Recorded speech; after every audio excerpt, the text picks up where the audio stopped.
Hello everyone, welcome to Plan Your Trades, Price Action and Institutional Data Breakdown Analysis for Thursday అంటే 6th August 2026 and I hope మన pre market analysis కానివ్వండి and data breakdown extracted levels కానివ్వండి లైవ్లో అయితే మీకు help అవుతుంది అనుకుంటున్నాను.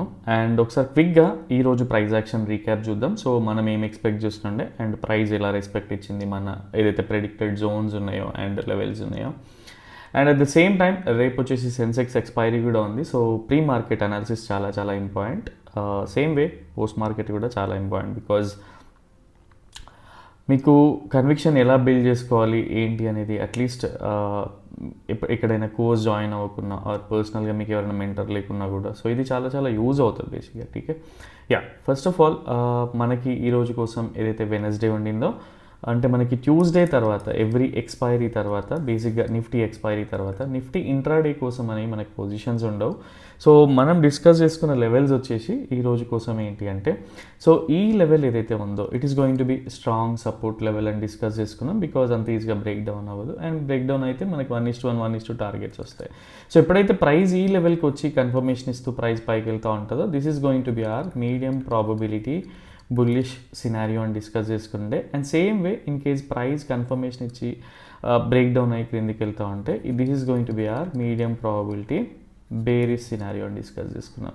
But ఓవరాల్గా ప్రైస్ అనేది మనకి బుల్లి స్ట్రక్చరే ఉండొచ్చు అనుకున్నాం బికాజ్ ఒక 4 hourలో వెళ్ళి చూసుకుంటే మనకి క్లియర్ పిక్చర్ అయితే ఉంది. బికాజ్ ఇక్కడ ఈ లెవెల్ చూడండి. సో మనకి ఏదైతే సపోర్ట్ తీసుకుందో అండ్ ఏదైతే మనకి అట్లీస్ట్ ఒక బుల్లిష్ ఫార్మేషన్ ఫామ్ అయింది కదా సేమ్ వే ప్రైస్ అనేది వెళ్ళలేదు. సో ఓవరాల్గా మన స్ట్రక్చర్ ఇది ఉండే బట్ పొజిషనల్గా మాత్రం మన ఎక్కువగా బుల్లిష్ ఛాన్సెస్ ఉన్నాయని డిస్కస్ చేసుకున్నాండి బికాజ్ బట్ స్టిల్ ఈ లెవెల్ కన్సిడర్ చేసినాం.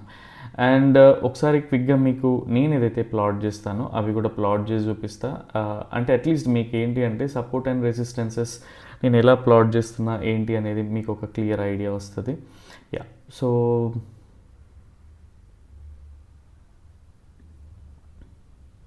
ఇది రాకెట్ సైన్స్ ఏం కాదు బట్ మీకు కూడా ఒక కైండ్ ఆఫ్ అంటే రెగ్యులర్గా ప్లాట్ చేస్తూ ఉంటే అట్లీస్ట్ నేను మల్టిపుల్ ట్రెండ్ లైన్స్ ఎందుకు డ్రా చేస్తా ఇట్లాంటి థింగ్స్ అన్నీ కూడా తెలుస్తూ ఉంటాయి. సో టీకే సో ఫస్ట్ మనకి ఏం జరిగింది సో ఎస్టర్డే అంటే ప్రైస్ ఏదైతే ఉందో సపోర్ట్ తీసుకొని మళ్ళీ మనం ఏదైతే ప్లాట్ చేసుకున్నామో ఆ లెవెల్లోకి అయితే వెళ్ళింది. అండ్ ఇక్కడ క్లియర్గా మనం చూద్దాం ఫస్ట్ క్యాండిల్ ఏం జరుగుతుంది ఏంటి అనేది ఒక క్లియర్ అండర్స్టాండింగ్ వస్తుంది. అండ్ టాప్ సైడ్ ప్లేస్ చేసుకోవాల్సిన అవసరం లేదు బికాజ్ టాప్ ప్రైస్ వెళ్ళినప్పుడు చూడొచ్చు ఫస్ట్ క్యాండిల్. అండ్ మనం ఏదైతే ప్రెడిక్ట్ చేసినామో బేసిక్గా అంటే అట్లీస్ట్ బుల్లిష్ ఉండొచ్చు అనేది అది డైరెక్ట్ ఓపెన్ అయిపోయింది. అండ్ పీపుల్ ఏం చేస్తూ ఉంటారంటే SGX నిఫ్టీ 200 points అప్ ఉండే అనుకుంటా నాకు తెలిసి. సో ఇది చూసి ఇంకా ప్రైస్ పైకి వెళ్తుంది అని చెప్పేసి వీళ్ళకి ఏం కావాలి ఇన్స్టిట్యూషనల్ ట్రేడర్స్కి లిక్విడిటీ కావాలి. అట్లీస్ట్ వెనస్డే రోజు డేటా లేదు. ఎక్కడి నుంచి ఈ సీసీలోంచి డబ్బులు తీసుకొస్తూ ఇందులో ఇన్వెస్ట్ చేస్తూ ఒక కన్విక్షన్ లేకుండా ట్రేడ్ చేస్తూ ఉంటారు. అండ్ ఈరోజు కూడా అదే జరిగింది, ఎందుకో మీకు ఎక్స్ప్లెయిన్ చేస్తా. టీకే సో ఇదనమాట ప్రయారిటీ. అండ్ సస్టైన్ అవ్వలేదు. మనం ఇక్కడన్నా ఎంట్రీ తీసుకుంటామా ఈదర్ ఇక్కడ ఒక బుల్లిష్ ఫార్మేషన్ వస్తే అప్పుడు ఎంట్రీ ఉంటుంది. And same thing mentioned in levels over నాయిస్లో కూడా. And same way price in case ఈ ఏరియాలో సపోర్ట్ తీసుకుంది అంటే అట్లీస్ట్ నేను ఏదైతే ఇన్స్టా రీల్ ఉందో అండ్ యూట్యూబ్లో షార్ట్ ఉందో ఇదే చెప్తా ఉన్నా నెక్స్ట్ ఒక ఈ వీకెండ్ వరకు అంటే నెక్స్ట్ ఒక 2 to 3 days వరకు మనకి 1:1 వచ్చిందా తీసేసుకోండి. ఈదర్ నెక్స్ట్ క్యాండిల్లోనే 1:2 వచ్చిందా తీసేసుకోండి. ఎక్కువ వెయిట్ చేయకండి అండ్ 3 PM తర్వాత ఎక్కువగా ట్రేడ్ చేయకండి అని ఎక్స్ప్లెయిన్ చేస్తూ ఉన్నా. బట్ కొంతమంది ఏంటి అంటే ఫోమోతో వెళ్ళిపోతూ ఉంటారు బికాజ్ ఎస్టర్డే లాసెస్ని రికవర్ చేయాలి ఇట్లాంటి మల్టిపుల్ థింగ్స్ అని. నేను ఎవరిని క్రిటిసైజ్ చేయట్లేదు బట్ అట్లీస్ట్ ఒక పర్సన్ ఇన్ని టైమ్స్ చెప్తా ఉన్నాడంటే దాంట్లో మీనింగ్ ఉంది అనే వేలో ఆలోచించుకోండి. సో ఇక్కడ మనకి ఏదైనా బుల్లిష్ ఫార్మేషన్ ఉందా లేదు కదా. సో అట్లీస్ట్ క్యాండిల్ తీసుకోవచ్చా అంటే పర్సనల్గా నేనైతే ఏదైతే లెవెల్ ఉందో ఆ లెవెల్ ప్రెడిక్ట్ చేస్తా ఆర్ ఈ స్టాప్ లాస్ పెట్టుకొని కూడా ట్రై చేసుకోవచ్చు రన్ చేయాలనిపిస్తే. ఇది ఎక్స్పీరియన్స్తో వస్తుంది. బట్ ఎక్స్పీరియన్స్ లేని వాళ్ళు ఏం చేయాలి అంటే ప్రాపర్ కన్ఫర్మేషన్ వచ్చాక తీసుకోవడం బెటర్ నా ఒపీనియన్లో. అండ్ ప్రైస్ చూడండి, మనం ఏదైతే లెవెల్ ప్రెడిక్ట్ చేసినామో అండ్ ఇక్కడ నుంచి చూసుకుంటే ఆల్మోస్ట్ 80 పాయింట్స్ అనుకుంటా డౌన్ సైడ్ మూవ్ వచ్చింది. ఎందుకు అంటే అట్లీస్ట్ వెయిట్ చేయమని చెప్తా ఉంటారు కదా, ఒక క్యాండిల్ వెయిట్ చేసినా కూడా థిక్ రెడ్ క్యాండిల్ చూసైనా ఆగుతూ ఉంటారు కదా, అట్లా జరగదు మనకి ఎప్పుడు కూడా. సో ఎస్జిఎక్స్ నిఫ్టీ కూడా మనల్ని మోసం చేస్తూ ఉంటుంది, అంటే సో డేటా ప్రకారం రన్ అవుతూ ఉంటుంది. అండ్ ఇప్పుడు మనం దీంట్లో ట్రేడ్ చేయొచ్చా అంటే ఎస్, ఇట్లాంటి క్యాండిల్ మనకి ఏదైతే తీసుకుందో ఈ సపోర్ట్లానే అనిపిస్తుంది. Even if you go to 5 minutes చూసినా కూడా మనకి ఎట్లాంటి ఫార్మేషన్ ఉందో అర్థం చేసుకోవచ్చు. టీకే, సో ఇక్కడ మనం ట్రేడ్ తీసుకుంటే ఏం చేయాలి, 1:1 కానీ 1:2 కానీ వరకు ట్రేడ్ చేయాలి. అండ్ మీకు జనరల్గా లాంగ్ నేను ఏదైతే ఉందో ఇది ప్లాట్ చేసి చూపిస్తా. సో ఇక్కడ వరకు క్లియర్గా చూసుకుంటే మనకి 32 పాయింట్స్ వచ్చింది. సో 32కి పెద్ద తేడా ఏం లేదు, బట్ స్టిల్ కొంచెం అడ్జస్ట్ చేసుకోవచ్చు. టీకే, సో మనం ట్రేడ్ ఇక్కడ వరకు చేయాలి అండ్ 1:2 పెట్టుకున్నా సరే 1:2 పెట్టుకుందాం ఇక్కడికి. టీకే, సో మీరు లైవ్లో ఇది ఫామ్ అయ్యేటప్పుడు ఇట్లా ప్లేస్ చేసుకుంటేనే మీకు వర్క్ అవుతుంది, అదర్వైజ్ చాలా డిఫికల్ట్ ఉంటుంది. అండ్ సేమ్ వే మనకి ఇప్పుడు ఈ ట్రెండ్ లైన్స్ అవసరం ఉన్నాయంటే ప్రస్తుతానికి ఇంకా ప్రైస్ లోపలే ఉంది అండ్ ఈ ట్రెండ్ లైన్స్ కూడా అవసరం లేదు. అండ్ నేను ఎందుకు each and every point levels over నాయిస్లో ఎందుకు అప్డేట్ చేస్తూ ఉంటా అంటే మీకు ఇప్పుడు అర్థమవుతుంది బేసిక్గా. టీకే, సో 1:1 1:2 ఎందుకు తీసుకోమంటా అంటే సో ఇన్ కేస్ ఎవరైనా సరే ఆప్షన్ బయింగ్ చేయాలంటే ఏం చేయాలి, ఇప్పుడు ఈ ఎంట్రీస్ ఏంటి, సపోజ్ ఆప్షన్ బైస్ చేసుకోవచ్చు, ప్రాఫిట్స్ తక్కువ ఉంటుంది, సమ్టైమ్స్ సైడ్ వేస్ ఉంటుంది, సమ్టైమ్స్ సడన్గా వెళ్ళిపోతూ ఉంటుంది. సో బట్ ఇది ఎప్పుడు కూడా ఆప్షన్ బయర్ ఎంట్రీ కాదు, ఇది బ్రేక్అవుట్ అవుతే ఆప్షన్ బయర్ ఎంట్రీ అండ్ ఇది బ్రేక్ డౌన్ అవుతే ఆప్షన్ బయర్ ఎంట్రీ. సో ఇది రెగ్యులర్గా చెప్పేదే, మళ్ళీ బోర్ వస్తూ ఉంటుంది. టీకే, సో ఇప్పుడు క్లియర్గా చూడండి ప్రైస్ అనేది ఏం జరుగుతుంది. సో మనకి సెకండ్ క్యాండిల్లోనే వచ్చింది కదా, ఇక్కడ ప్రాఫిట్ బుక్ చేసుకోవచ్చా అంటే ఎస్ చేసేసుకోవచ్చు, బికాస్ బుక్ చేసుకోకుంటే కూడా ఏమవుతుందో చూద్దాం. అండ్ 1:2 వచ్చిందా అంటే పర్ఫెక్ట్గా వచ్చింది 1:2 అనేది, అండ్ సిస్టంలో పెట్టి తీసేసుకోవాలి బికాస్ రెసిస్టెన్స్ ఫామ్ అయింది. అండ్ ఈ క్యాండిల్ రెసిస్టెన్స్ లాగా ఉందా అంటే సపోజ్ ఇది జనరల్గా మనకు ఒక opposite candle what we call volume candle form అయింది అనుకుందాం. ఇప్పుడు ఎవరైనా ప్రాఫిట్ బుక్ చేయకుంటే చేసేసుకోవాలి, యాక్చువల్గా 1:1 దగ్గర అయినా దొరికేస్తుంది. చేయలేదు అనుకుందాం, సో నెక్స్ట్ ఏం చేయాలి, బేసిక్గా ఈ క్యాండిల్ ఫార్మేషన్ ఏంటి, ఒక రెసిస్టెన్స్ జోన్, ఇంకా నేను ఇది తీసేస్తా ఉన్నా, స్టిల్ ప్రాఫిట్స్లోనే ఉంటారు, అది బుక్ చేయకుంటే మాత్రం చూడండి. సో ఇదనమాట, నేను ఎందుకు ఆప్షన్ బోయర్స్ని వెయిట్ చేయమంటా అంటే ఇక్కడ కన్విక్షన్ వచ్చిందా, ఇది బ్రేక్అవుట్ అయిందా, లేదు కదా. సో ఇదే అనమాట సినారియో. సో అట్లీస్ట్ ఈ స్వింగ్ ఎంట్రీ తీసుకునే వాళ్ళు ఏంటి, మనం ఎప్పుడైనా సరే ఒక బ్రేక్అవుట్ అయ్యే వరకు ఫస్ట్ ఒక బేస్ నుంచి స్వింగ్ ఎంట్రీ ఈ లెవెల్ వరకు తీసుకోవచ్చు, ఇది బ్రేక్అవుట్ అయ్యాక మళ్ళీ కన్సిడర్ చేయొచ్చు అని చెప్తా ఉంటాను. సేమ్ వే ఒక ఛానల్ టాప్ నుంచి ప్రైస్ వస్తుంది అంటే ఇక్కడ వరకు ఒక ట్రేడ్ చేయండి, దీని బిలో కన్ఫర్మేషన్ వస్తేనే సెకండ్ ట్రేడ్ చేయండి అని చెప్తా. సమ్ టైమ్స్ ఏమవుతుందంటే డైరెక్ట్ బ్రేక్ డౌన్ అయిపోతుంది కదా, ఇదే మైండ్లో ఉంటుంది మీ అందరికీ, తప్పిస్తే చెప్పే ప్రాసెస్కి అలవాటు పడరు చాలామంది. బట్ అట్లీస్ట్ ఎవరైతే రెగ్యులర్గా చూస్తున్నారో చాలా చేంజెస్ ఉన్నాయి అండ్ ఇది క్లియర్ అండర్స్టాండింగ్. సో ఇప్పుడు మనకి ఏం కావాలి, పొజిషనల్గా నేను ఎంట్రీ తీసుకోవచ్చా అంటే తీసుకోవచ్చు. అండ్ ఎక్కడి వరకు, సో అట్లీస్ట్ ఒక 1:1 1:2 తీసుకోవచ్చు. బట్ స్టిల్ అది అంత ఆల్రెడీ ఇక్కడ ప్రాఫిట్ బుక్ చేసిన వాళ్ళకి అవసరమా అంటే లేదు, అండ్ ఓవర్ ట్రేడింగ్ అవాయిడ్ చేసుకున్న వాళ్ళకి కూడా అవసరం లేదు. డైలీ 1 or 2 ట్రేడ్స్ పైనే ఫోకస్ చేయాలి అండ్ అదే చాలా మంచిది. సపోజ్ ఆప్షన్ బయర్స్ ఎంట్రీస్ ఎక్కడ ఉంటాయి ఏంటి అంటే, సో నెక్స్ట్ చూద్దాం, ఒక స్వింగ్ ఎంట్రీ తీసుకున్నా ఆర్ ఇక్కడ వరకు టార్గెట్ వచ్చింది, ఇది తీసుకోకపోయినా పర్లేదు, వీళ్ళు ఏదైతే ప్రాఫిట్ ఉందో బుక్ చేసుకోకుంటే మళ్ళీ ఈ లెవెల్లోనే బుక్ చేసుకోవాలి. సేమ్ థింగ్ మెన్షన్ చేస్తుండే లెవెల్స్ ఓవర్ నాయిస్లో కూడా. అండ్ క్లియర్ ఇక్కడ కూడా నాకు తెలిసి ప్లాట్ చేసి పెట్టినా అనుకుంటా. సో ఏం జరుగుతుంది నిఫ్టీలో అనేది, సో ఇక్కడ క్లియర్గా ఉంది చూడండి. అండ్ సో ఇవి చూస్తేనే ఒక కైండ్ ఆఫ్ ఐడియా రావాలి అండ్ ప్రైస్ ఎక్కడికి వెళ్తుంది ఏంటి అనేది లెవెల్స్ ఓవర్ నాయిస్లో. ఈవెన్ సేమ్ వే నాకు తెలిసి మెయిన్ టెలిగ్రామ్ ఛానల్లో కూడా అప్డేట్ చేసి ఉంటా. అట్లీస్ట్ మీకు ఇట్లాంటి హెల్ప్ అవుతుంది అనుకుంటే లెవెల్స్ ఓవర్ నాయిస్లో జాయిన్ అవ్వండి, సో దట్ మీకు ఒక క్లారిటీ వస్తుంది ప్రైస్ ఎందుకు మూవ్ అవుతుంది ఏంటి, సమ్టైమ్స్ డీటెయిల్గా ఎక్స్ప్లెయిన్ చేస్తూ ఉంటాయి కాబట్టి. టీకే, అండ్ సో ఇక్కడ ఇప్పుడు ఎవరైనా ఎంట్రీ తీసుకోవచ్చా బుల్లిష్కి అంటే ఇక్కడ ఇలాంటి బుల్లిష్ ఫార్మేషన్ అయితే లేదు కదా, థిక్ రెడ్ క్యాండిలే ఉంది అండ్ బేరిష్ స్ట్రక్చర్ ఉండింది. స్టిల్ ఇక్కడ క్లియర్గా చూసుకుంటే నార్మల్ మనకి ఇట్లాంటి క్యాండిల్ ఉందా, లేదు కదా. సో ఎందుకు నేను ఇంత డీటెయిల్ ఎక్స్ప్లెయిన్ చేస్తా ఉన్నా అంటే అట్లీస్ట్ ఇది ఇంకొక రోజుకైనా ఎక్స్ప్లెయిన్ అవుతుంది, యూజ్ అవుతుంది. అండ్ ఇప్పుడు మనం ఎంట్రీస్ ప్లాన్ చేసుకోవచ్చు అంటే సమ్ టైమ్స్ ఇది ఫాల్స్ బ్రేక్ డౌన్ అవ్వచ్చు, ఏదన్నా అవ్వచ్చు, బట్ ఫోర్సబుల్ ఎంట్రీస్ అంటే కాదు. సో స్టిల్ మళ్ళీ ఎవరైనా ప్లాన్ చేసుకోవాలన్నా కూడా ఈ stop loss 30 points stop loss ఎక్కడికి వస్తుందో చూసి ప్లాట్ చేసుకోవాల్సి తప్పిస్తే.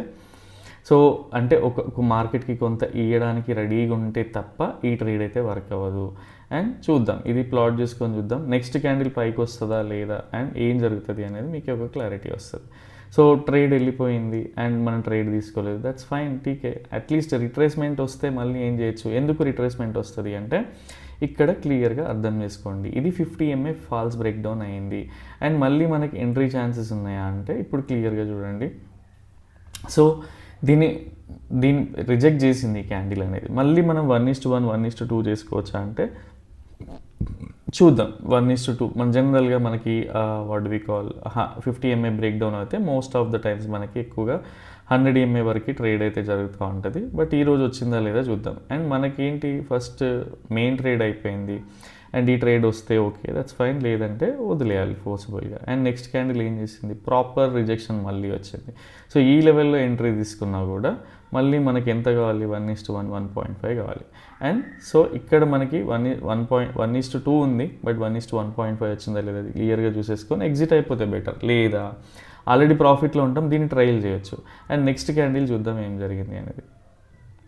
సో సేమ్ ప్రైస్ అక్కడే ఉంది, మళ్ళీ రిజెక్షన్ స్టార్ట్ అయింది. అండ్ ట్రైల్ చేసేటప్పుడు ఈ ట్రైలింగ్ ప్రాఫిట్ ఏదో ఉంటుందో అది హిట్ అయిపోతే స్టాప్ లాస్, ట్రైలింగ్ ప్రాఫిట్ అదే ప్రాఫిట్స్ని ట్రైల్ చేసేటప్పుడు స్టాప్ లాస్ హిట్ అయితే కూడా కంప్లీట్గా తీసేయమని చెప్తా ఉంటా. అండ్ మనం ఏదైతే స్ట్రాంగ్ సపోర్ట్ జోన్ అనుకున్నామో ఒకసారి చూద్దాం ప్రైస్ కూడా ఏం చేసింది అనేది క్లియర్గా కంప్లీట్గా ప్లే చేసి చూపిస్తా, సో దట్ మీకు ఐడియా వస్తుంది. అండ్ ప్రాఫిట్స్ని ట్రైల్ చేసేటప్పుడు ఎగ్జిట్ అయినా కూడా పర్లేదు. ఎందుకు నేను 1:1 1:2లో తీసేసుకోండి డేటా కొన్ని రోజులు సెట్ అయ్యే వరకు అని ఒక అట్లీస్ట్ కొంత మార్కెట్లో ఎక్స్పీరియన్స్ ఉంది, గెస్ చేయగలుగుతాం, ఎందుకు చెప్తున్నా అనేది క్లియర్గా అర్థం చేసుకున్నాను. అండ్ ఈ లెవెల్లో మళ్ళీ ట్రైలింగ్ స్టాప్ లాస్ హిట్ అయితే, మీ ప్రాఫిట్స్ ట్రైల్ చేసేటప్పుడు స్టాప్ లాస్ హిట్ అయితే ట్రేడ్ ఎందుకు చేయొద్దన్న అనేది కూడా క్లియర్గా ఎక్స్ప్లెయిన్ చేస్తాను. సో ఇక్కడ నేను ఏది వాట్ వి కాల్ కొన్ని ఏంటి అంటే లైవ్లో ఎక్స్ప్లెయిన్ చేసేటప్పుడు కొంచెం డిఫికల్ట్ అనిపిస్తుంది, ఇవన్నీ డ్రా చేయాలా, అసలు ఇంత ఉంటుందా అని చెప్పేసి. కానీ క్లియర్గా ఆలోచించండి, ప్రైస్ అనేది ట్రెండ్ లైన్స్కి ఎంత రెస్పెక్ట్ ఇస్తుంది అనేది క్లియర్గా చూడండి, ఇక్కడ మీకే అర్థమవుతుంది. సో ప్రైస్ ఎందుకు సపోర్ట్ తీసుకుంది, టిల్ 100 MA వరకు రాలేదు అంటే this was the reason. So ఇదే అనమాట. అందుకనే నేను profits at least trailing stop loss hit అయితే ఇంకా వద్దు అని చెప్పడానికి రీజన్ కూడా. అండ్ బుల్లిష్ ఎంట్రీస్ చేయాలంటే ఆల్రెడీ మనకి మార్కెట్ ఒక 1:2 రివార్డ్ ఇచ్చింది, ఇక్కడ 1:1.5 రివార్డ్ ఇచ్చింది. ఈ రెండు కూడా తీసుకొని మన అట్లీస్ట్ బ్రేక్ ఈవెన్లో క్లోజ్ చేసినా కూడా మళ్ళీ థర్డ్ ట్రేడ్కి ఇప్పుడు ఎంటర్ అవ్వకూడదు. మార్కెట్లో ఏంటి అంటే ఎవరైనా టిప్స్ ఇచ్చినా కాల్స్ ఇచ్చినా కూడా సో వాళ్ళ ఒపీనియన్ పోజ్ చేస్తూ ఉంటారు తప్పిస్తే మీరు ఎన్ని ట్రేడ్స్ చేయగలుగుతారు, మీ జనరల్ మీ లాస్ అబ్జార్బింగ్ కెపాసిటీ ఎంత ఉంది, సో ఎంతవరకు లాస్ని బేస్ చేస్తారు అట్లాంటి బేస్ చేసుకొని ఉండాలి. 1 or 2 ట్రేడ్స్ అయినా యాక్చువల్గా చెప్పాలి అంటే. అండ్ నాకు తెలిసి ఈ క్యాండిల్లో ఎక్కువగా ఆప్షన్ ప్రీమియం పెరగలేదు అనిపించింది. ఠీకే, సో ఇది సినారియో, క్లియర్గా అర్థం చేసుకోండి ఏం జరుగుతుంది ఎందుకు అనేది. ఠీకే, యా. అండ్ నెక్స్ట్ చూద్దాం, రేపటి కోసం ప్రీ మార్కెట్ అనాలిసిస్ చూద్దాం. అండ్ మెల్లిమెల్లిగా సార్ట్ అవుతుంది. అండ్ 5 minutes క్యాండిల్లో స్టిల్ ఈరోజు మళ్ళీ ఈ క్యాండిల్ లేదు, అండ్ ఎస్టర్డే కూడా ఈ క్యాండిల్ లేదు, అండ్ అంతకుముందు రోజు కూడా ఆ క్యాండిల్ లేదు. సో ఈవెన్ చూద్దాం టెక్నికల్గా కూడా ఇది ఎలా వర్క్ అవుతుంది ఏంటి అనేది ఇంకో 2-3 daysలో సాల్వ్ అవుతుంది. మన ఒక్కరికే కాదు ప్రాబ్లం, ఎవరైతే నిఫ్టీ ట్రేడ్ చేస్తారో వాళ్ళందరికీ కూడా సేమ్ ఉంటుంది కదా. బట్ అందుకే చెప్తా ఉన్నా, డేటాని అర్థం చేసుకోవడం నేర్చుకోండి, మార్కెట్లో యూజ్ అవుతూ ఉంటుంది. అండ్ అది మీకోసమే మీకే హెల్ప్ అవుతుంది. సో రేపటి కోసం ఒకసారి డీటెయిల్గా చూసే ముందు మోరలెస్ సిమిలర్ లెవెల్స్ ఉన్నాయి, ఒకసారి డేటా బ్రేక్ డౌన్ కూడా చూద్దాం. నాకు తెలిసి ఎన్ఎస్సి డేటా ముందే స్క్రీన్ షాట్ తీసి పెట్టుకున్నా. సో రేపటి కోసం ఏంటి అంటే క్లయింట్స్ అనేవాళ్ళు బేసిక్గా బుల్లిష్ కనిపిస్తూ ఉన్నారు వాళ్ళు పొజిషనల్గా. బట్ రేపటి కోసం ఏంటి అంటే కొంతమంది రీటైలర్స్ జనరల్గా బేరిష్ వెళ్తుందని ప్రెడిక్ట్ చేస్తూ ఉన్నారు. అండ్ ఇంకొంతమంది రీటైలర్స్ యాక్చువల్గా చెప్పాలంటే కొంత బుల్లిష్ మూవ్ ఎక్స్పెక్ట్ చేస్తూ ఉన్నారు. ఓవరాల్గా చూసుకుంటే వీళ్ళు మాత్రం కొంచెం బేరిష్ పొజిషన్స్ ఎక్కువ ఉన్నాయి అన్నమాట. సో ఇది రీటైలర్స్. అండ్ ఈరోజు కూడా చూడండి చిన్న చిన్న, నాకు తెలిసి నాకు ఆర్బీఐ మీటింగ్ ఉంది అనేది కొంచెం లేట్గా తెలుసు. అండ్ ఇది ఎక్స్పెక్ట్ చేసి బుల్లిస్ ఎక్స్పెక్ట్ చేసి పీపుల్ అంతా బై చేస్తూ ఉంటారు. ఎందుకంటే నైట్ నుంచి ఎస్జిఎక్స్ నిఫ్టీ మంచి నాకు తెలిసి 200 points అలా అప్ వెళ్ళి ఉంటుంది. సో ఇట్లాంటివన్నీ థింగ్స్ అన్ని కన్సిడర్ చేస్తూ ఉంటారు. బట్ ఇవన్నీ కూడా మనల్ని డిస్ట్రాక్ట్ చేయడానికి, ట్రస్ట్ మీ, ఎందుకంత స్ట్రెస్ చేసి చెప్తా ఉంటా, బట్ ఎవరు పట్టించుకోరు, మనకి వ్యూవర్షిప్ కూడా అంతే కాబట్టి అట్లీస్ట్ ఫాలో అవ్వాలన్నా కూడా చూడండి. టీకే. సో రేపటి కోసం ఓవరాల్గా రీటైలర్స్ వ్యూ ఏంటి అంటే, మేజర్గా చెప్పాలి అంటే మేజర్ వ్యూ వచ్చేసి కొంత బేరిష్ ఉంది, అండ్ కొంతమంది బుల్లిష్ ఉన్నారు, కొంతమంది బేరిష్ ఉన్నారు. ఓవరాల్గా కంబైన్ చేసి చూస్తే వీళ్ళ వ్యూ మాత్రం బేరిష్.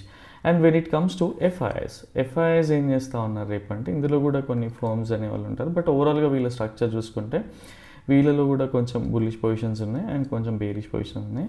బట్ కంబైన్ చేసి కంప్లీట్గా చూస్తే వీళ్ళలో కూడా కొంత బేరిష్ పొజిషన్స్ అనేటివి ఉన్నాయి. బట్ ప్రొప్రైటరీస్ ఏం చేస్తూ ఉన్నారంటే, వీళ్ళలో కూడా సిమిలర్ కైండ్ ఆఫ్ పొజిషన్స్ ఉన్నాయి, బట్ వీళ్ళు మోస్ట్ ఆఫ్ ద డేస్ ఎఫ్ఐఎస్కి అలైన్ అయి ఉంటారు, బట్ రేపటి కోసం మాత్రం ఎఫ్ఐఎస్కి అలైన్ అయ్యలేరు అండ్ దే ఆర్ హోల్డింగ్కి మంచి బుల్లిష్ పొజిషన్స్ అయితే హోల్డ్ చేస్తూ ఉన్నారు ఓవరాల్గా చూసుకుంటే. సో మనకి ఎప్పుడైనా సరే ఎఫ్ఐఎస్ అపోజిట్ డైరెక్షన్లో అంటే బేరిష్ ఉండి ప్రొప్రైటరీస్ బుల్లిష్ ఉన్నారనుకోండి, మనకి ఏం జరుగుతుంది, ప్రైస్ అనేది సైడ్ వే స్ట్రక్చర్లోనే ఉంటుంది ఆర్ లైవ్లో బిల్డ్ చేసుకుంటారు. అండ్ 80% ఆఫ్ ద టైమ్స్ బేసిక్గా సైడ్ వే స్ట్రక్చరే ఉండింది. అండ్ రేపు మనకి ఇంకా సెన్సెక్స్ ఎక్స్పైరీ కూడా ఉంది, సో కన్ఫ్యూజ్ చేయొచ్చు, ఆప్షన్ డికే ఉండొచ్చు. అండ్ ఎవరైతే ఆప్షన్ సెల్లర్స్ ఉండి ప్రీమియం డికేతో ఎంజాయ్ చేసే వాళ్ళు ఉంటారో రేపటికి బెస్ట్ డే అవుతుంది సెన్సెక్స్లో. బట్ ఎవరైతే ప్రీమియం డికే చేయరో వాళ్ళు ప్రీమియం డికేని ఎంజాయ్ చేయలేరు ఆర్ ఇట్లాంటివి ఉంటే నిఫ్టీ బెటర్ అనమాట, బికాజ్ సెన్సెక్స్ అట్లీస్ట్ నిఫ్టీలో ప్రీమియం డికే అంత ఫాస్ట్గా ఉండదు కాబట్టి రేపటికి. సో ఓవరాల్ వ్యూ ఏంటి అంటే, మనం ఇక్కడ నుంచి తీసుకెళ్లాల్సింది కంప్లీట్గా side ways view. And at least చేయొద్దా, బుల్లిష్ చేయొద్దా అంటే ఏ లెవెల్కి వస్తే చేయాలి, అండ్ సేమ్ వే ఎలాంటి లెవెల్కి వస్తే బేరీ చేయొచ్చు. అండ్ 1:1, 1:2లో నేను జనరల్గా మార్కెట్ మొమెంటంలో ఉన్నప్పుడు 1:3 గురించి మాట్లాడతాను. మీరు క్లియర్గా అబ్జర్వ్ చేస్తే 1:3 తర్వాత ట్రైల్ చేయమని చెప్తా ఉంటాను. ఇప్పుడు ఎందుకు 1:1 తర్వాత 1:2 తర్వాత ట్రైలింగ్ కూడా ఎక్కువ చెప్పట్లేదు అంటే, మార్కెట్ కండిషన్స్ని బట్టి మనం చేంజ్ అవ్వాలి మన ప్రాసెస్ అనేది. టీకే. సో ఓవరాల్గా రేపటికి వచ్చేసి మోరలెస్ సిమిలర్ లెవెల్స్ ఉన్నాయి, అండ్ మనం ప్లాట్ చేసుకోవాల్సిన లెవెల్స్ వచ్చేసి ఏదైతే ఛానల్ ఉందో అవన్నీ కూడా ఎక్స్ప్లెయిన్ చేస్తాను, ఒకసారి క్లియర్గా వినండి బేసిక్గా. టీకే. సో రేపటి కోసం ప్రైస్ ఎప్పుడైతే ఈ లెవెల్స్కి వచ్చి ఒక మంచి బుల్లిష్ ఫార్మేషన్ నుండి ప్రైస్ పైకి వెళ్తూ ఉంటుందో, this is going to be or medium probability bullish scenario. Even though proprietaries bullish ఉన్నా సరే, మనం ఎందుకు మీడియం ప్రాబబిలిటీ అంటున్నామంటే ఎఫ్ఐఎస్ నుంచి కొంత బేరిష్ ప్రెషర్ ఉంటుంది కాబట్టి. And same way in case price అనేది ఈ లెవెల్ నుంచి బ్రేక్ డౌన్ అయ్యి కిందికి వస్తూ ఉంటే, this is going to be or medium probability bearish scenario. And ఇంకొక 2-3 డేస్ కూడా ఈ 1:1 పైన ఫోకస్ చేయండి, ట్రేడింగ్ చేయకపోయినా పర్లేదు చిన్న క్యాపిటల్ ఉన్న వాళ్ళు, ఆర్ 1:2 ఫోకస్ చేయండి, దాంతో ట్రయల్ చేయండి. ట్రయల్ ఈవెన్ అని అడిగితే కళ్ళు మూసుకొని తీసేసుకోండి, దాని తర్వాత ట్రయల్ చేయకుండా కూడా పర్లేదు. టీకే. అండ్ ఇన్ కేస్ డైరెక్ట్గా ప్రైస్ గ్యాప్ డౌన్ అయింది అనుకుందాం, అండ్ ఇక్కడ ఒక డౌ థియరీ వైలేషన్ ఈ లెవెల్లో కానీ ఈ లెవెల్లో కానీ ఒక ఎందుకంటే మనం ఎగ్జాక్ట్ లెవెల్ కొన్నిసార్లు ఒక బిగ్ క్యాండిల్ ఫామ్ అవ్వచ్చు, సో అప్పుడు ఈ లెవెల్ ఇంపార్టెంట్ అవుతుంది ఇట్లా డౌ థియరీ వచ్చినప్పుడు. సో ఈ లెవెల్లో కానీ ఆర్ డైరెక్ట్ ఈ లెవెల్లో కానీ గ్యాప్ డౌన్ అయింది అనుకుంటే, ఒక డౌ థియరీ వైలేషన్ తర్వాత ఒక బుల్లిష్ ఫార్మేషన్ చూసుకొని దీన్ని కంప్లీట్గా లో ప్రాబబిలిటీ బుల్లిష్ సినారియోగా కన్సిడర్ చేయొచ్చు, బికాజ్ ప్రొప్రైటరీస్ అనేవాళ్ళు బుల్లిష్ ఉన్నారు కాబట్టి. ఇన్ కేస్ డైరెక్ట్గా రేపు గ్యాప్ అప్ అయ్యింది అనుకుందాం, ఇక్కడ నుంచి కానీ ఈ లెవెల్ నుంచి కానీ ఆర్ ఈ లెవెల్ నుంచి కానీ, సో ఇక్కడ నుంచి ఒక డౌ థియరీ వైలేషన్ జరిగి ప్రైస్ కిందికి వస్తూ ఉంటే ఒక బేరిష్ ప్యాటర్న్ ఫామ్ అయింది అనుకుంటే, సో ఇక్కడ నుంచి ఏంటి అంటే మనకి ఎవరైతే ఎఫ్ఐఎస్ ఉన్నారో, సో అప్పుడు ఏం చేస్తారు, ప్రొప్రైటరీస్ వాళ్ళ ప్రాఫిట్స్ని బుక్ చేస్తూ ఉంటారు, ఎఫ్ఐఎస్ ఏం చేస్తారు, సో వీళ్ళ పొజిషన్స్కి at least previous day session closing వరకైనా తీసుకెళ్తూ ఉంటారు కదా, అందుకు మనకి లో ప్రాబబిలిటీ బేరిష్ సినారియోని కన్సిడర్ చేసి 10-20% ఆఫ్ ద రెగ్యులర్ క్వాంటిటీని డిప్లాయ్ చేయొచ్చు. మీ 100% క్వాంటిటీ డిప్లాయ్ చేసినారు అంటే, ఇన్ కేస్ ఇవి రాంగ్ ట్రేడ్స్ అయితే మీ క్యాపిటల్ చాలా ఇబ్బందుల్లో పడుతుంది. మళ్ళీ ఒకసారి చెప్తా ఉన్నా, ప్రైస్ ఇన్ కేస్ ఈ లెవెల్లోంచి ప్రైస్ పైకి వెళ్తూ ఉంటే medium probability bullish scenario, and రెసిస్టెన్స్గా ఫామ్ అయ్యి ఇది కిందికి వెళ్తూ ఉంటే medium probability bearish scenario. And ఇది అన్నీ ఎవరు చెప్తారు ఏంటి అంటే, అట్లీస్ట్ లైవ్లో చెప్పడానికి నేనున్నా, ఎల్ఓఎన్లో జాయిన్ అవ్వండి, ఆర్ సొంతంగా ఇందాక నేను ఎక్స్ప్లెయిన్ చేశాను కదా, ప్రతిదీ కమర్షియల్ కాదు, నేను ఎక్స్ప్లెయిన్ చేస్తా, అది అర్థమవని వాళ్ళకి లైవ్లో మేము బిజీ ఉంటాం వర్కింగ్ ప్రొఫెషనల్స్ అనుకునే వాళ్ళకి ఎల్ఓఎన్. టీకే. ఇందాక చెప్పిన సినారియోస్ ఈజీగా అబ్జర్వ్ చేసినా కూడా మీకు తెలిసిపోతుంది. ఇన్ కేస్ ఇది ఫాస్ట్ బ్రేక్ డౌన్ అయితే ఈ చిన్న 10 పాయింట్స్ స్టాప్ లాస్ తీసుకుంటారు, అదర్వైజ్ ట్రేడే వచ్చింది కదా. సో ఇట్లాంటి సినారియో. ఠీకే. And same way in case price ఇక్కడ నుంచి డౌ థియరీ వయలేషన్ త్రూ కిందికి వస్తూ ఉంటే లో probability bearish scenario. And same way direct price gap down అయిపోయి ఇక్కడ నుంచి ఒక డౌ వయలేషన్ వచ్చి ప్రైస్ పైకి వెళ్తూ ఉంటే ఇది కూడా లో ప్రాబబిలిటీ బేరిష్ సినారియో. ఠీకే. సో ఎంత డేటా రీడింగ్ వచ్చినా కూడా అందులో ఉండే మైక్రో లెవెల్ పొజిషన్స్ కానీ వాళ్ళ స్ట్రాటజీస్ కానీ అర్థం చేసుకోవాలి. అండ్ ఇది డౌ థియరీ. సపోజ్ మనకి ఈఎంఎస్ని కూడా ప్లాట్ చేసి చూసుకోండి, మీకు ఒక క్లియర్ ఐడియా వస్తుంది. అండ్ ఇప్పుడు ప్రైస్ బ్రేక్అవుట్ అయ్యి ప్రైస్ పైకి వెళ్తుందా అంటే ఇక్కడ క్లియర్గా అర్థం చేసుకుంటే మీకు తెలిసిపోతుంది. ఈ ట్రెండ్ లైన్ సపోర్ట్ తీసుకొని ప్రైస్ పైకి వెళ్తే that's fine. Same way target next ఏంటి, సపోజ్ బ్రేక్ డౌన్ అనుకుంటే ఈ 2 క్యాండిల్స్ని డ్రా, ఏదైతే ఈ స్ట్రక్చర్ ఉండిందో ఇందాక డ్రా చేసిన స్ట్రక్చర్, ఈ స్ట్రక్చర్ని డ్రా చేసుకొని పెట్టుకోండి. అది బ్రేక్ డౌన్ అవుతే మీకు మంచి trend line break down what we call scenario కూడా ఉంటుంది కదా. ఇట్లా కాన్ఫ్లుయెన్స్ జోన్స్లో మంచిగా మల్టిపుల్ మల్టిపుల్ సినారియోస్ని కంబైన్ చేసి చూడండి, మీ కన్విక్షన్ పెరుగుతుంది, చాలా హై ప్రాబబిలిటీ సెటప్స్ దొరుకుతూ ఉంటాయి. ఠీకే. యా. అండ్ సో ఒకసారి నిఫ్టీ చూసినా కూడా క్లియర్గా 4 అవర్ల వ్యూ అక్కడే ఉంది. అండ్ నేను ఇది ఎప్పుడు చేసా చూడండి, ఎప్పుడో చేసిన అనాలిసిస్ ఇప్పటికీ వర్క్ వస్తూ ఉంది. సో ఎవ్రీడే ప్లాట్ చేసుకోవాలంటే అవసరం లేదు. అండ్ ఇలాంటి థింగ్స్ అన్నీ కూడా గోల్డ్లో కూడా వర్క్ అవుతాయి అంటే క్లియర్గా చూడండి మీకు. సో ఈవెన్ 4 అవర్లీ టైం ఫ్రేమ్కి వెళ్ళినా ఇది బ్రేక్అవుట్ అండ్ ప్రైస్ చూడండి. ఈవెన్ హార్లీ టైం ఫ్రేమ్లోకి వెళ్ళినా కూడా ప్రైస్ చూడండి. డబుల్ బాటమ్ వర్క్ అవుతుందా అంటే డైవర్జెన్సెస్ వర్కౌట్ అయింది. దాని తర్వాత ఎలియట్ వేవ్ థర్డ్ వేవ్లోకి ఎంటర్ అయింది. థర్డ్ వేవ్లో అనేది చూడండి ఎంత స్ట్రాంగ్ ఉంటుంది అనేది. అండ్ సేమ్ వే మీరు హీరో మోటోకార్ప్, యాక్చువల్గా చెప్పాలి అంటే ఆర్ఎస్ఐ ఎంటీఎఫ్ సెటప్ కానీ ఇట్లాంటి సెటప్స్ అన్నీ కూడా చాలా బాగా వర్క్ అవుతున్నాయి. బట్ ఓన్లీ థింగ్ ఈజ్ అది నేర్చుకొని చేస్తే అవతల వాళ్ళు చెప్పేది కూడా మీకు ఈజీగా అర్థమవుతూ ఉంటుంది. అండ్ ఇది కొంచెం లేట్గా ఐడెంటిఫై చేసినుండే. సో బట్ స్టిల్ ఇక్కడ క్లియర్గా చూడండి, ఒక double bottom kind of structure. And దాని తర్వాత ప్రైస్ అనేది ఒక థర్డ్ వేవ్లో ఎలా వెళ్తుంది చూడండి. బ్రేక్అవుట్స్కి బ్రేక్డౌన్స్కి ఎందుకు ఇంత ఇంపార్టెన్స్ ఉంటుందంటే ఇదే అనమాట. ఒక లాంగ్ టర్మ్ బ్రేక్అవుట్ వస్తే ప్రైస్ అనేది ఆగదు. ఈవెన్ ఎస్కాట్స్లో కానీ ఇట్లాంటి థింగ్స్లో ఎక్కువగా ఉంటుంది, ఇంకా కొంచెం మొమెంటం ఎక్కువ ఉంటుంది. చూడండి క్లియర్గా. యా. అండ్ ఎవరైతే ఇండికేటర్ గురించి మాట్లాడితే క్లియర్గా ఎవ్రీ డే మనకి లాస్ట్ సెషన్స్లో అన్నీ కూడా బుల్లి సిగ్నల్స్ ఇచ్చింది. బట్ ఏదైతే బేరీ సెషన్స్ ఉన్నాయో క్లియర్గా ఇండికేషన్స్ ఉన్నాయి. ఇన్ కేస్ మీరు వర్కింగ్ ప్రొఫెషనల్ అయితే మీ వ్యూకి మ్యాచ్ అవుతా ఉంటే ఇది వాడుకోవచ్చు బేసిక్గా. అండ్ మీరు నాకు పే చేయాల్సింది కూడా ఏమి ఉండదు, అలీస్ బ్లూ అకౌంట్ ఓపెన్ చేయాల్సి ఉంటుంది. ఠీకే. So life time free access ఉంటుంది. But only thing is at least అప్పుడప్పుడైనా సరే ఇందులో ట్రేడ్ చేయాల్సి ఉంటుంది అకౌంట్ యాక్టివ్ ఉండడానికి. లేదు నాకు మల్టిపుల్ అకౌంట్స్ ఉన్నాయి, I want to open new account అనుకుంటే సబ్స్క్రిప్షన్ ప్లాన్స్ కూడా ఉన్నాయి. సో ఛానల్ డిస్క్రిప్షన్లో ఉంది, గో త్రూ అవ్వండి. సో దట్ ఇన్ కేస్ ఏమైనా డౌట్స్ ఉంటే పింగ్ చేయండి. అండ్ కోర్సెస్ జాయిన్ అవ్వాలనుకున్న ఆర్ మీకు ఇండివిజువల్ ఏదైతే మాస్టర్ క్లాసులు ఉన్నాయో ఆర్ఎస్ఐ ఎంటీఎఫ్ సెటప్ కానివ్వండి, ఎలియట్ వేవ్ సెటప్స్ కానీ ఇవి నేర్చుకోవాలన్నా సరే ఛానల్ డిస్క్రిప్షన్లో యూఆర్ఎల్ అయితే ఉంది, గో త్రూ అవ్వండి. ఏమైనా డీటెయిల్స్ కావాలంటే పర్సనల్గా పింగ్ చేయండి. ఠీకే. బట్ ఓన్లీ థింగ్ ఈజ్ ఎప్పుడైనా సరే ఈ కోర్సెస్ జాయిన్ అవ్వడం వల్ల మాకు ప్రాఫిట్ వస్తుంది ఆర్ ఇట్లాంటి థింగ్స్ అన్నీ మర్చిపోండి. బికాజ్ 1 year యాక్సెస్ ఉంటుంది. ఏదైతే based on the what we call master class కానీ బేస్డ్ ఆన్ ద సెషన్ మీరు ఏదైతే చూస్ చేసుకున్నారో దాన్ని బట్టి 3 months 6 months 1 year వ్యాలిడిటీ ఉంటాయి, వీడియోస్ ఉంటాయి, దానికి పే చేయాల్సి ఉంటుంది. And at the same time ఇది ఒకరు నేర్పిస్తే ఏంటి అంటే మీరు యూట్యూబ్లో నేర్చుకున్న ఆర్ మీకున్న డౌట్స్ని ఎవరు క్లారిఫై చేస్తారు లైవ్ మార్కెట్లో కానీ ఆర్ వాట్ వి కాల్ మీరు ప్రాక్టీస్ చేసేటప్పుడు కానీ. సో అట్లా ఆలోచించుకోండి తప్పిస్తే ఇది మీరు నేర్చుకోవడం వల్ల ఏదో ఇక్కడ ఏం పెద్ద హ్యూజ్ ప్రాఫిట్స్ లాంటివి ఏమి ఉండదు. End of the day trading a mandatory. ఠీకే. బట్ ఓన్లీ థింగ్ ఈజ్ ఎదుటి వాళ్ళకి నేర్పించాలి. అది ఫ్రీగా నేను ఎక్స్ప్లెయిన్ చేయడం వల్ల అది వాట్ వి కాల్ అది లైట్ అయిపోతుంది కాబట్టి సో ఈ ప్లాన్తో ముందుకు వచ్చినండే. ఠీకే. Yeah, that's all for now. And next వీడియోలో మళ్ళీ కలుద్దాం. Till then bye, take care.